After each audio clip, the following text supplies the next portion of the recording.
Welcome back. Spring is officially here and it's time to get back in the garden.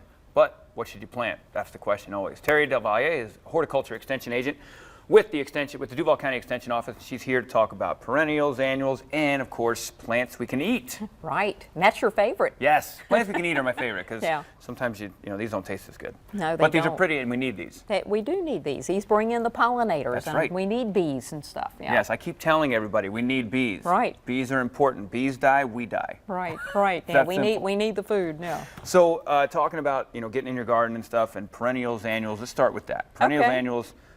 All right, there are lots of color that we can put in our landscape right now, but we're into the warm season mode because it's spring. Yes. So you might think about perennials because a perennial is something that's going to last year after year. Yes. 2 or 3 years in the landscape Which is versus an annual, which is something like this zinnia right here. And I just got to be honest with you. That's what always confused me. And I'm sure it confused people out there is perennial, annual. The perennial is the one that stays all year. The annual is the one you plant only Right. once in a while. And seasonally, yeah. they should have switched Right. those. I'm just saying. Should have switched those definitions. Yeah, well, so you got angelonias, you got tons of salvia. This one, the Penta, is a really good one, and notice it's red. So this one will bring in the butterflies, and because it's red, it'll bring in the hummers too. Yes. Yeah. All right. Very cool. This is a nice little ground cover, and it's good for a container. It's called Mercadonia, and see the cascading effect that it has. So it's good for containers too. Flow over, and if it's on the ground, it'll fill the. It does. It fill the just ground very spreads out, nicely. and it's very drought tolerant. And it's going to be dry, evidently, this spring. So drought they're saying. tolerance is a good thing. Yeah. All right. Yeah, that's water. There's so many different things that go into it, Right. making it tougher. And you guys have all kinds of advice for people if they are struggling, right? Yes, They absolutely. can go to your website. They can talk to you guys. Classes. Yeah. Right. And so warm season vegetables. Let's talk about those. Okay. These are just a few of the things that you can plant, but our warm seasons are like tomatoes, peppers, eggplant, cucumber, squash, watermelons, All delicious. beans, all those sorts of okra is Yes. another one that you can grow too.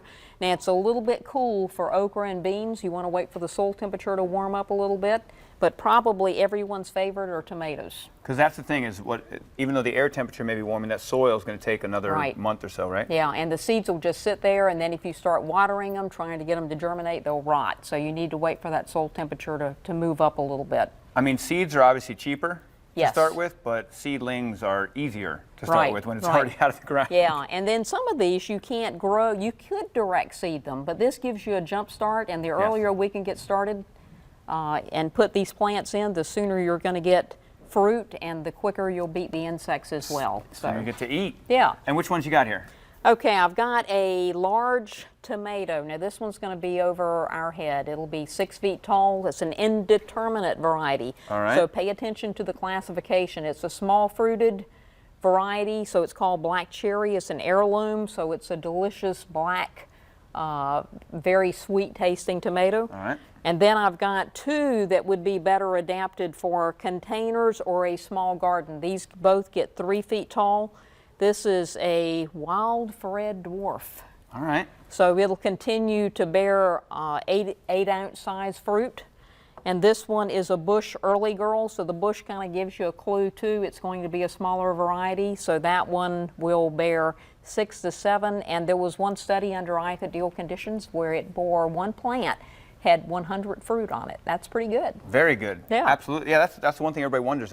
How much am I going to be able to eat out of this? Right. And small garden will actually feed your family for quite a while. Yeah, it's amazing. And now these, if I put them in a container, I'd want a minimum of probably a 5-gallon container. Okay. And just make sure you have good drainage, good soil, and you'd be amazed at how well these will perform. Maybe better in the container than in the garden. Because that's the thing. A So- lot of people think if I don't have land or a yard, can't do a raised bed, but you can actually, fresh herbs. I'm Right. growing. Jasmine and I are growing, and that's my girlfriend, not an herb. We're growing fresh herbs in our kitchen, right on the Right. windowsill, and we live in a Right. condo. It's great, Yeah, and yeah. they're blooming like crazy. They're going Yeah. nuts. Yeah, we do have some herbs. I brought a couple. We've got thyme, we've got sage, marjoram, oregano would Yeah. be good to grow also this time of the year. So you're thinking the warm basil. Basil is out in the Our garden basil plant centers is going right now. nuts, and Yeah. it's so easy. Right, right. So if you've got a sunny windowsill, you can grow any of these little herbs. I've got chives right now at home that I keep inside because it's easier to walk out and snip those and use them in my omelets or something. So. And that's the thing, a lot of people don't understand the nutrition value of the herbs when they're fresh. You cut them off, they actually lose nutrition just by the clock as they're going. Age. As they age. Yeah. So real quick, you have a plant sale and gardening expo on April 22nd, right? We do. That's Earth Day, April 22nd. That's right, that's right. So it's from 9 to 1, and the master gardeners are growing all sorts of different plants that are Florida friendly. Some of them are native.